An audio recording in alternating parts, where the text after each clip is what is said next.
What is up, everyone? Welcome back to our YouTube channel. So for today's video, I'm going to teach you how you can easily connect QuickBooks on WooCommerce. So all you have to do is head over to qbo.intuit.com and make sure that you're logged into your account.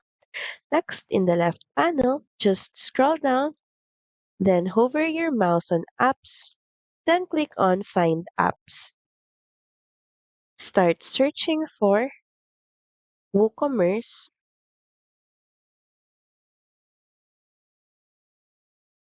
Then just click on WooCommerce Connector by Intuit. Click on Get App Now. So from here, for you to be able to connect your WooCommerce account, you're going to need to provide your domain URL. Then proceed by clicking on Connect. Click on Continue. Then continue to site.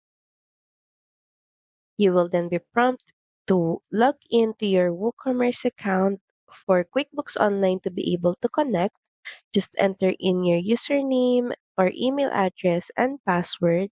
Then once done, just proceed by clicking on Login. Next, you're going to need to connect QuickBooks Online to your store.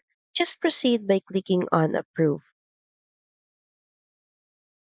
And from here, all you have to do is review your app settings. And once done, just click on Done. So that's pretty much it. Thank you very much for watching this video. I hope that you find this video helpful. And if you do, please don't forget to like, share, and subscribe to the channel. Now we'll see you again on the next one. Bye!